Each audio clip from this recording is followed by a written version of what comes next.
Hi friends, இப்போ நம்ம பார்க்க போகிறது பொது தமிழில் முதுமொழி காஞ்சிலிருந்து டிஎன்பிசி ப்ரீவியஸ் இயராக என்னென்ன கொஸ்டின்ஸ் கேட்டாங்களோ அதை இப்போ பார்க்கலாம். ஓதலில் சிறந்தன்று ஒழுக்கமுடைமை என்று கூறும் நூல் முதுமொழி காஞ்சி. ஓதலில் சிறந்தன்று ஒழுக்கமுடைமை என்று கூறும் நூல் முதுமொழி காஞ்சி. குலனுடைமையின் கற்பு சிறந்தன்று இடம்பெறும் நூல் முதுமொழி காஞ்சி. குலனுடைமையின் கற்பு சிறந்தன்று இடம்பெற்றுள்ள நூல் முதுமொழி காஞ்சி. மேதையில் சிறந்தன்று என முதுமொழி காஞ்சி குறிப்பிடுவது கற்றது மறவாமை. மேதையில் சிறந்ததன்று என்று முதுமொழி காஞ்சி குறிப்பிடுவது கற்றது மறவாமை. அறவுரை கோவை என்ற நூலில் உள்ள அதிகாரங்கள் எத்தனை அப்படின்னா 10. முதுமொழி காஞ்சிக்கு தான் இன்னொரு பேர் என்ன அப்படின்னா அறவுரை கோவை.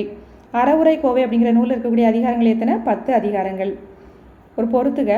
ஆசார கோவை பெருவாயின் முள்ளியார். ஆசார கோவை பெருவாயின் முள்ளியார். கார் 40 கண்ணன் கூத்தனர். முதுமொழி காஞ்சி கூடலூர் கிளர். மதுரை கூடலூர் கிளர். நான்மணி கடிகை விளம்பி நாகனர். நான்மணி கடிகை விளம்பி நாகனர். Answer B. உலகம் உருண்டை வடிவமானது என்று கூறிய முதல் தமிழ் நூல் எது? முதுமொழி காஞ்சி. உலகம் உருண்டை வடிவமானது என்று கூறிய முதல் தமிழ் நூல் முதுமொழி காஞ்சி. முதுமொழி காஞ்சி என்ற நூலுக்கு வழங்கப்படும் வேறு பெயர் அறவுரை கோவை. முதுமொழி காஞ்சியோட இன்னொரு பெயர் என்ன? அறவுரை கோவை.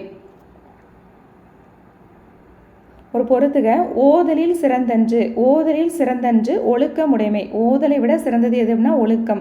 வன்மையில் சிறந்தது வாய்மை. வன்மையில் சிறந்தது வாய்மை. மேதையில் சிறந்தது கற்றது மறவாமை. மேதையில் சிறந்தன்று கற்றது மறவாமை. இளமையில் சிறந்தது மெய்ப்பிணி இன்மை. இளமையில் சிறந்தன்று மெய்ப்பிணி இன்மை. Answer B. அறவுரை கோவை என்று வழங்கப்படும் நூல் எது? முதுமொழி காஞ்சி. முதுமொழி காஞ்சிக்கு இன்னொரு பேர் என்ன? அறவுரை கோவை.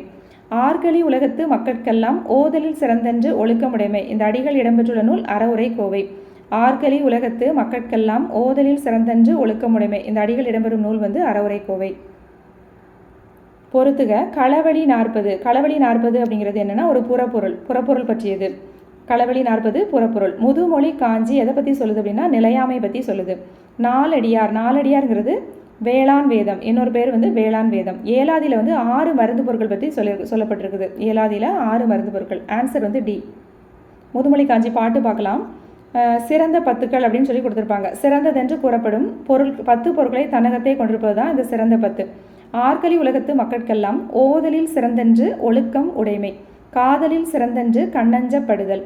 மேதையில் சிறந்தன்று கற்றது மறவாமை. வன்மையில் சிறந்தன்று வாய்மை உடைமை. இளமையில் சிறந்தன்று மெய்ப்பிணி இன்மை. நலனுடைமையின் நாணச் சிறந்தது. குலனுடைமையின் கற்பு சிறந்தது. கற்றலில் கற்றாரை வழிபடுதல் சிறந்தன்று. செற்றாரை செறுத்தலின் தற்செய்கை சிறந்தன்று. முற்பெருகலின் சிறுகாமை சிறந்தன். பின் சிறுகாமை சிறந்தன்று. இந்த பாட்டிலிருந்து யார் அப்படின்னா மதுரை கூடலூர் கிளார். அதாவது கற்றலை விட எது சிறந்தது அப்படின்னா ஒழுக்கம் தான் சிறந்தது. கற்றலை விட ஒழுக்கம் சிறந்தது. அதே மாதிரி பிறருக்கு அன்பு காட்டுவதிலும் செயல்களால் அவர்கள் போற்றும்படி நடத்தலே மேலானது. அன்பு காட்டுவதை விட செயல்களால் அவர்கள் போற்றும்படி நடத்தல் மேலானது.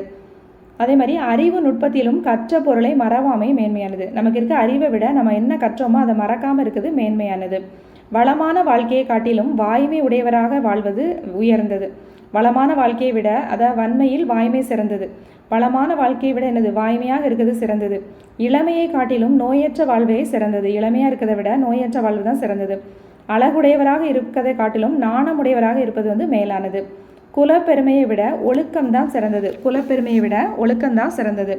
சிறந்த நூல்களை கற்றலை விட கற்றறிந்த பெரியாரை போற்றி ஒழுகுதல் சிறந்தது.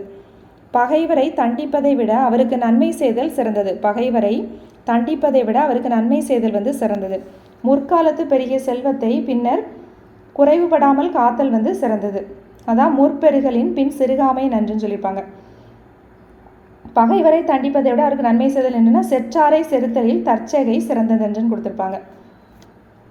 ஆசிரியர் பார்க்குறோம். பெயர் மதுரை கூடலூர் கிளார். முதுமொழி காஞ்சினுடைய ஆசிரியர் யார்? மதுரை கூடலூர் கிளார். ஊர் கூடலூர். இவருடைய பாடல்களை தான் நச்சினார் கிணியார் முதலிய உரையாசிரியர்கள் மேற்கோளாக கையாண்டிருக்கிறாங்க. இவருடைய காலம் சங்க காலத்துக்கு பின்னாடி வாழ்ந்தவர் தான். முதுமொழி காஞ்சி காஞ்சி திணையினுடைய ஒரு துறைகளில் ஒன்று. இது ஒரு 14 கீழ்கணக்கு நூல்களில் ஒன்று தான். உலகியல் உண்மைகளை தெளிவாக எடுத்து எம்புகிறது. இதுக்கு இன்னொரு பேர் என்ன? அறவுரை கோவை. அறவுரை கோவை இன்னொரு பேர். 10 அதிகாரங்கள் இருக்குது. ஒவ்வொரு அதிகாரத்திலையும் 10 செயல்கள்னு சொல்லிட்டு 100 பாடல்கள். அதிகாரங்கள் 10, பாடல்கள் 100 பாடல்கள்.